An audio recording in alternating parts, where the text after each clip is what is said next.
On est ensemble jusqu'à 23h pour parler de sport, pour parler de rugby avec une grosse soirée qui nous attend sur Sud Radio, de la Pro D2, du Top 14 évidemment. Et comme chaque vendredi, on est avec nos consultants. Julien Thomas, comment vas-tu ?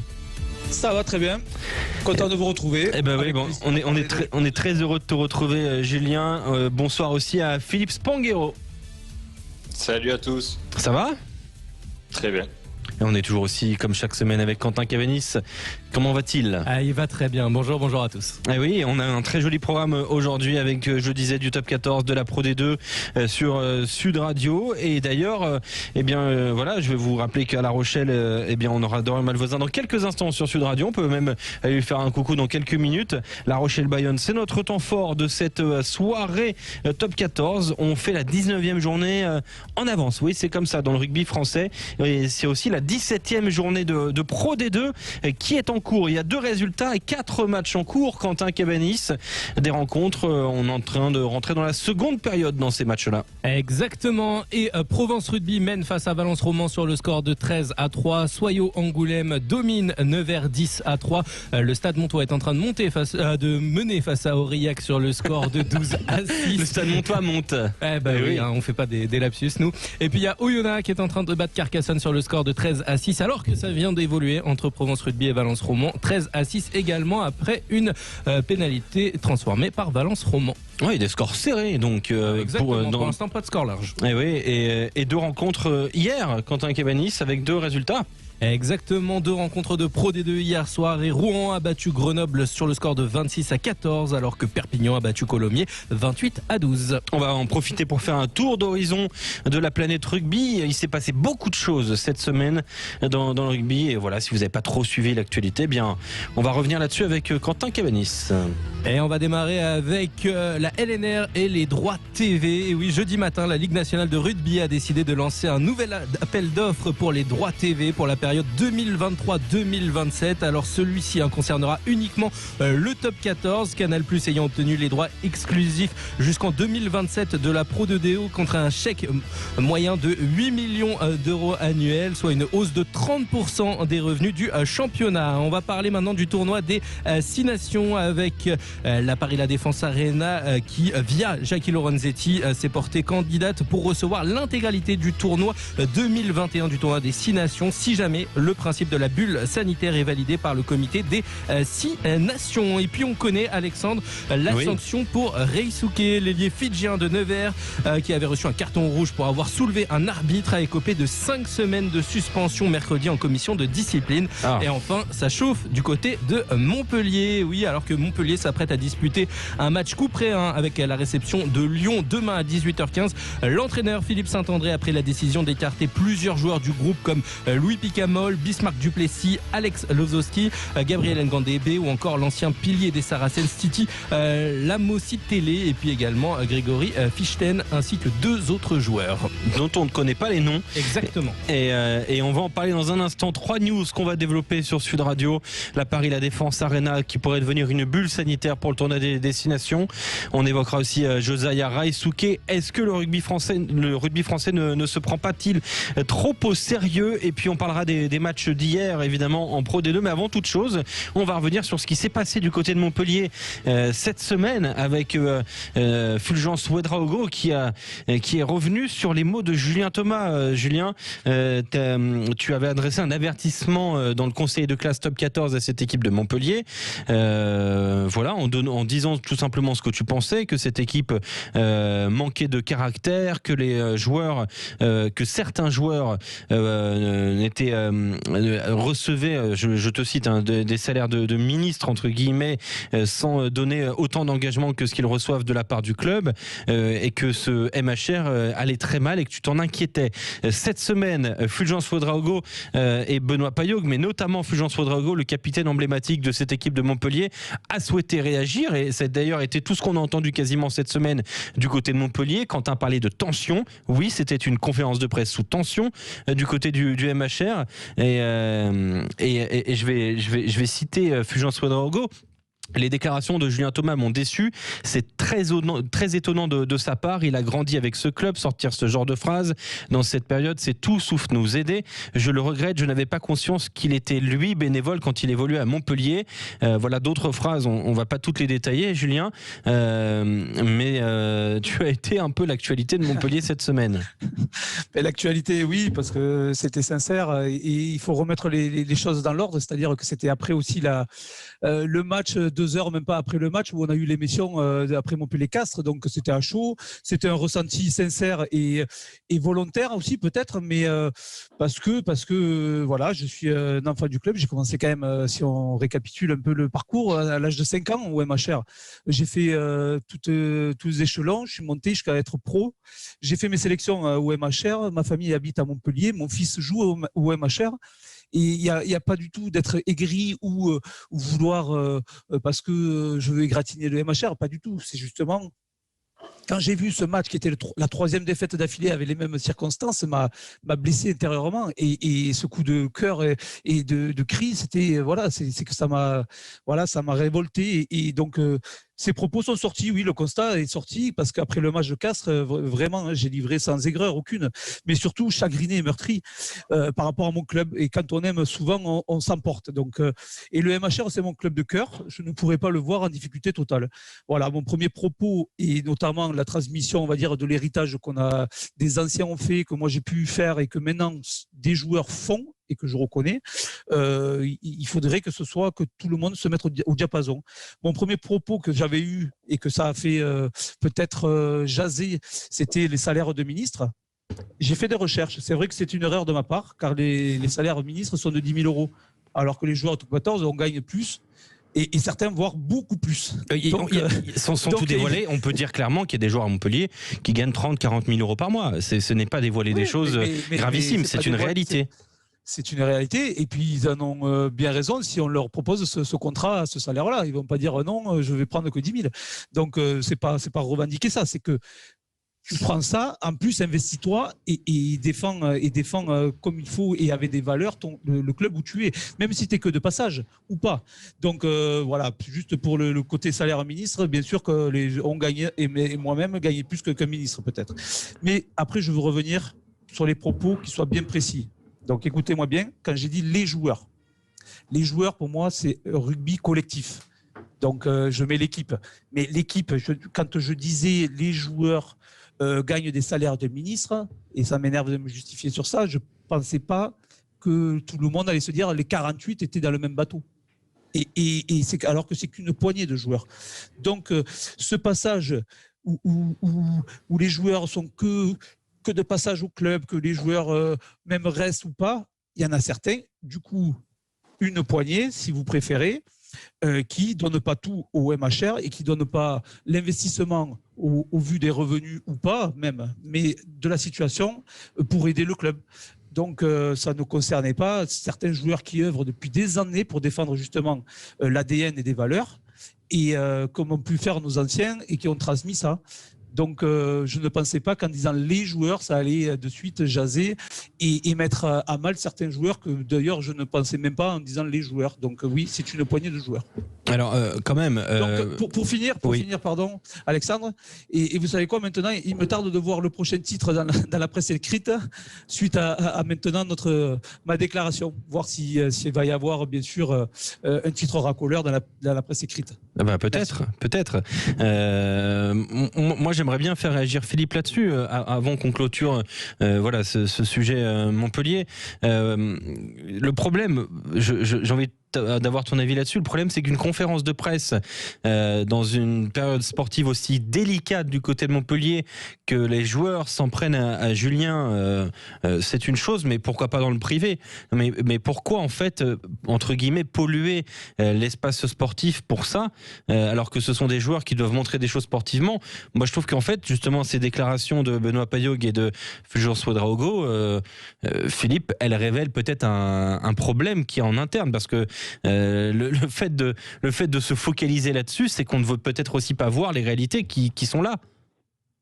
Elle révèle une extrême fragilité. Honnêtement, ça me fait sourire parce que je comprends que Julien soit affecté, mais c'est un non-sujet. Bon, d'abord, en 4 mois d'émission, j'ai jamais ressenti la moindre aigreur de sa part. On sent vraiment que Julien est épanoui dans sa nouvelle vie et a basculé. Il n'y a jamais de médisance de sa part dans l'analyse des matchs, que ça concerne le MHR ou n'importe quel autre club d'ailleurs. L'attaque gratuite, la réponse gratuite de Fulgence Ouedraogo en disant que Julien n'avait pas été bénévole, c'est hors sujet complètement. Julien a joué à une époque au MHR où ils ont amené le club en finale du top 14. Ils ont joué régulièrement des barrages de qualification, des quarts de finale. Il y avait ces fameux 4 fantastiques dont justement Fulgence et Julien faisaient partie et qui ont été une superbe locomotive pour ce club. Donc il y a rien à dire, on a le droit de laisser Julien s'exprimer. Il n'y a pas de méchanceté dans ses propos. Honnêtement, je pense que si les joueurs avaient écouté en direct, ça aurait eu peut-être un effet sur eux un peu différent. Et puis le contexte amène beaucoup de tension. Donc encore une fois, je pense que c'est un non-sujet. Que bien sûr que Julien ciblait qu'une poignée de joueurs et comme il est peut-être moins à l'aise pour le dire, moi je vais le dire plus facilement que lui. On pense surtout à ces étrangers qui viennent à prix d'or. Certains ont mouillé la chemise parfois, mais globalement, ces joueurs-là ne sont pas du tout au niveau où on les attendait.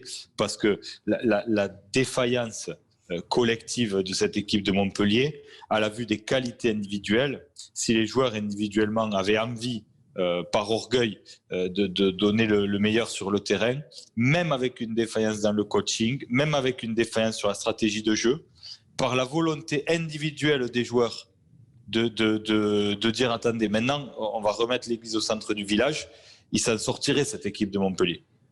Donc bien sûr que le problème vient d'une défaillance au départ individuelle et de joueurs qui jouent pas le jeu et qui respectent pas le maillot et d'une certaine façon leur rémunération. Et pour finir, il faut accepter aussi de la part des joueurs de Montpellier et de tous les joueurs de rugby aujourd'hui, parce que c'est quand même un phénomène récurrent. Il y a de plus en plus d'argent et les joueurs acceptent de moins en moins les contraintes. Donc ils ont des droits, mais ils ont des devoirs. Leur devoir, c'est aussi d'accepter une certaine forme de critique quand elle reste dans le respect de l'individu. Et ce fut le cas. Voilà pour clôturer cet épisode MHR, le MHR qui affrontera demain Lyon. Et autant vous le dire tout de suite, ce sera un match comme on difficile. Dit, je t'envoie mon compte Pumpkin. Pour mon virement.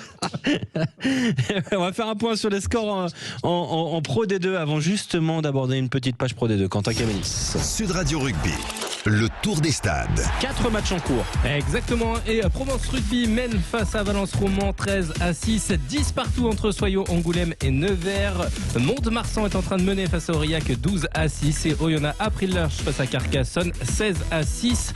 On est aux alentours de la 55e minute sur les terrains. Et pour rappel, hier il y avait 2 matchs de cette journée de Pro D2 et Grenoble a perdu face à Rouen sur le score de 26-14 et Perpignan a battu Colomiers 28-12. Et on va en parler quelques instants avec nos consultants Julien Thomas, Philippe Spanghero. La victoire de Perpignan à domicile face à Colomiers, un succès face à une équipe colomienne qui était quand même remaniée. C'est quand même encore une fois un succès pour cette équipe de Perpignan, 28-12 et désormais Perpignan a 8 points d'avance sur Vannes qui ira du côté de Béziers dimanche, mais l'écart se creuse, Philippe.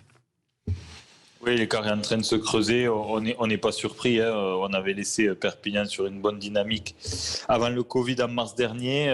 Pendant cet épisode et cette trêve, l'USAP a continué à recruter de façon très sérieuse avec une majorité de joueurs qui ont connu le top 14 et pour certaines les sélections nationales. Donc voilà, cette équipe de Perpignan, elle est calibrée pour le top 14. Elle le démontre dans la durée. Il y a une forme de régularité et de sérénité dans la dynamique dans cette équipe USAPiste. Et Vannes va avoir en plus un déplacement compliqué à Béziers qui doit se racheter après une très lourde défaite à Aurillac la semaine dernière. Donc les Biterrois vont vendre chèrement leur peau, et si Vannes ne va pas chercher des points à Béziers, je pense que l'écart sera très très dur à rattraper pour aller chercher cette première place à Perpignan. Ouais, en route vers le top 14, Perpignan, Julien. Oui, c'est une équipe. Après, on rappelle quand même que le format, il faut gagner maintenant une finale et ainsi de suite. Hein. Mais on a la sensation que c'est l'équipe la plus armée. La plus armée, qui commence à mettre quand même les équipes adverses, notamment à domicile, les marquer au fer rouge, qui commence à mettre une empreinte catalane qu'on connaissait bien avant par ce club et cet ADN justement et cette politique catalane qu'ils mettaient. Mais surtout, j'ai trouvé quand même des Catalans dominateurs. Attention, parfois ils ont des petits passages à vide sur les fins de match, et notamment là, sans prendre le point de bonus alors qu'ils auraient pu le récolter. Et surtout l'indiscipline sur cette fin de match avec 3 cartons jaunes, mais bon, on a vu quand même des Catalans à la maison dominateurs totalement. Ils sont passés très proches d'un carton rouge de Lame sur un plaquage épaule dans le menton qui a été complètement passé comme ça sous silence par monsieur Marbeau. Autre résultat, c'est la victoire de Rouen face à Grenoble, 26-14. Des Grenoblois qui ont existé seulement 6 minutes dans ce match. 42e, un essai de Martel, 48e essai de Nakoussa. En dehors de ça, c'est Rouen qui a tenu le match. Cette équipe de Rouen qui se replace un petit peu quand même au classement. On va le détailler avec cette équipe donc de Rouen qui est désormais 12e avec 2 matchs de plus que Valence Roman qui est en train de jouer actuellement.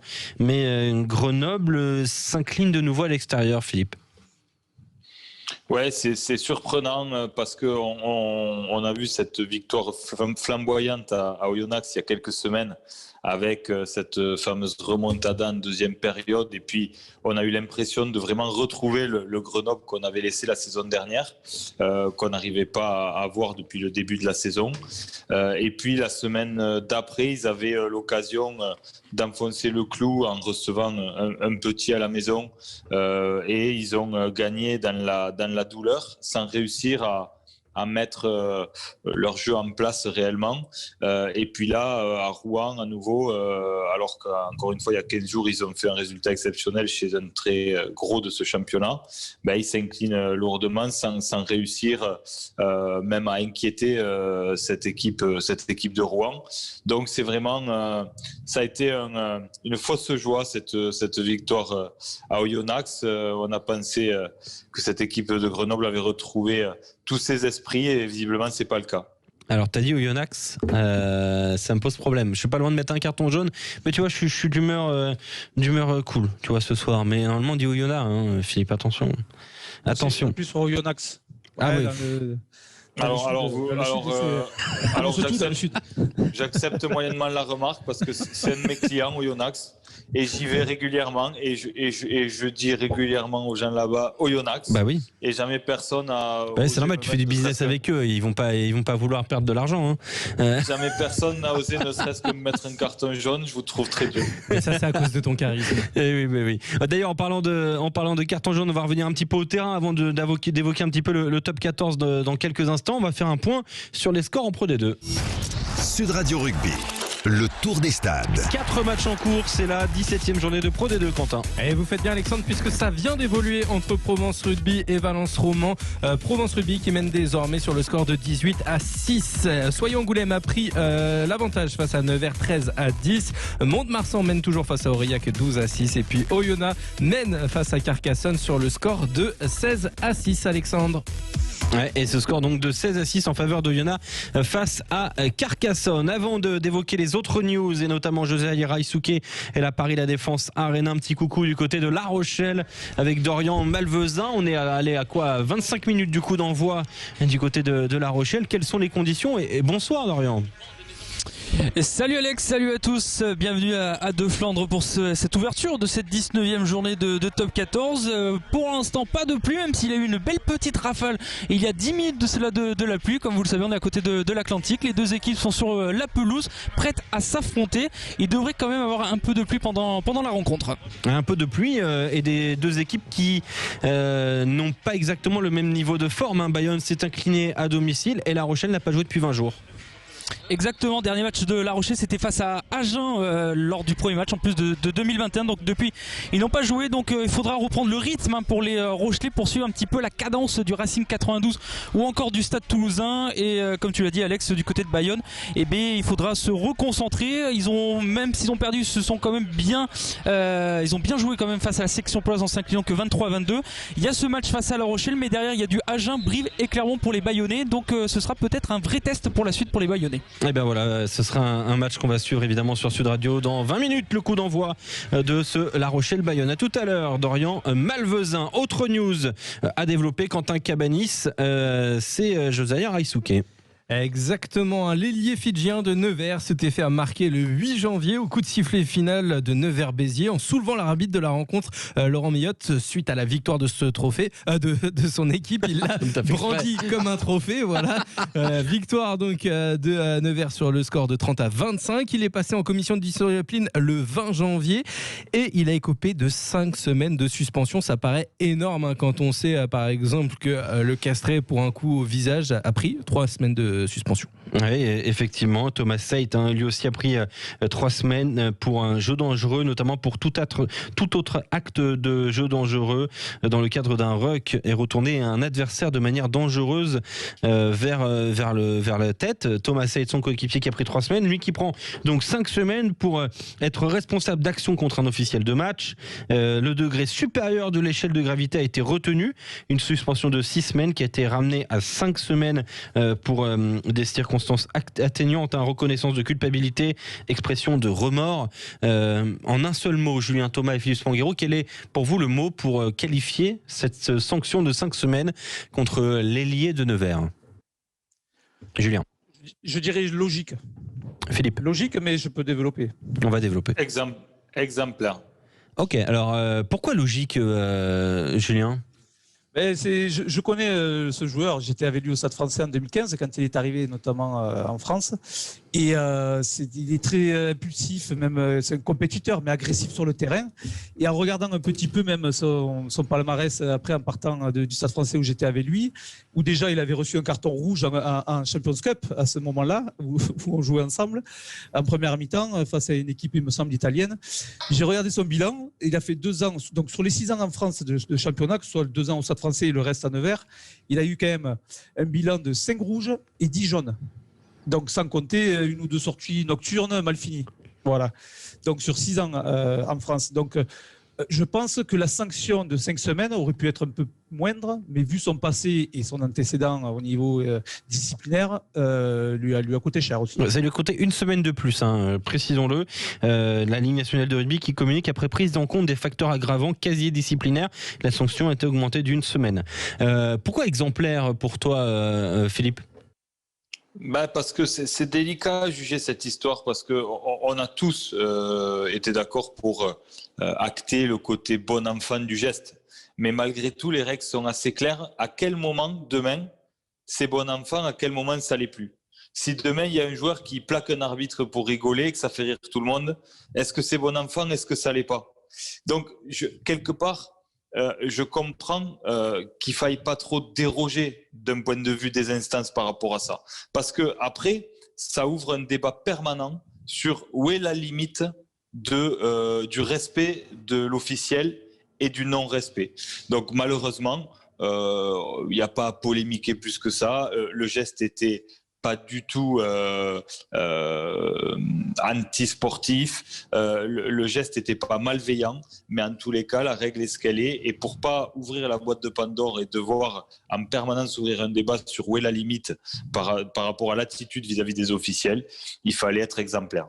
Ok, très bien. Prochaine news, la Paris La Défense Arena qui pourrait être une bulle sanitaire. En tout cas, c'est ce que la salle propose, Quentin Cabanis. Exactement. Et si la Paris La Défense Arena accueillait toutes les rencontres du tournoi Destination 2021, alors cette hypothèse, elle pourrait devenir réalité puisque l'enceinte du Racing 92, propriété de la société Olvato, dirigée par le président francilien Jackie Lorenzetti, s'est portée candidate pour recevoir les 15 rencontres du tournoi. Le tournoi qui doit débuter le 6 février. Donc, la Paris La Défense Arena candidate en cas de bulle sanitaire pour ce tournoi Destination. Ouais, qu'en pensez ? Est-ce que ça peut être faisable déjà, Philippe, en quelques secondes ? En quelques secondes, ça peut être faisable et je trouverais ça intéressant parce qu'on aurait une vraie équité entre les différentes rencontres par les sujets de climat qu'on n'aurait pas à cette période. Et ça m'intéresserait de voir ce tournoi se dérouler entièrement dans une salle fermée comme celle de l'Arena. Question pour Julien Thomas. Est-ce que jouer un tournoi des destinations sur synthétique, c'est pas une insulte justement au tournoi destination ? Non, dans les circonstances actuelles, mais en plus c'est le devenir, c'est-à-dire que beaucoup de clubs déjà veulent mettre de l'hybride ou du synthétique, et je trouve ça génial. C'est surtout que pour y avoir joué, c'est une enceinte vraiment surprenante, et pour moi c'est un départ, mais c'est aussi le spectacle sportif du futur. Tu y joues en hiver, dehors il fait -2, et dans l'enceinte il fait 25 degrés. La pelouse synthétique permet d'accélérer déjà le jeu, les mouvements et surtout le ballon. Il y a une moyenne quand même de 8 essais par match à l'Arena en championnat, donc ça prouve que les joueurs s'y adaptent et qu'ils aiment ça, et surtout de s'exprimer des grands joueurs avec des appuis, un ballon sec pendant tout le match, au lieu de voir quand même en période d'hiver dans la boue un ballon mouillé à 21h et que c'est une occupation et des maladresses du jeu au pied et de mêlée. Donc non, honnêtement, moi je suis pour. Je trouve ça très, très intéressant. Alors dans ce cas-là, juste pour terminer, mais la qualité du Racing Toulon qu'on a eu dimanche en termes de production et de volume de jeu, pas de surprise, c'est impossible à retrouver à cette période de l'année dans un autre contexte. Si on va dans ce sens-là, donc il y aurait donc 6 hôtels qui seraient, parce qu'il y a 6 hôtels autour de la Paris La Défense Arena, chacun accueillerait une sélection et ce serait comme ça que ça pourrait s'organiser. On parle évidemment de l'intégralité des staffs. Est-ce que c'est pas trop tard pour organiser tout ça ? On est à 2 semaines maintenant du tournoi destination. Philippe, en quelques secondes parce qu'on doit aller en pause. Non, c'est pas trop tard. En termes de logistique, c'est le métier de tout un tas de gens qui doivent pouvoir organiser ça. Et ben ça va être un sacré dossier qu'il va falloir suivre et on vous tiendra au courant évidemment sur Sud Radio. On revient tout de suite sur notre antenne pour évidemment continuer de parler rugby avec la Pro D2, la 17e journée. On parlera aussi évidemment du top 14 avec le coup d'envoi de La Rochelle Bayonne et on parlera évidemment Vendée Globe avec Cap au Sud. À tout de suite.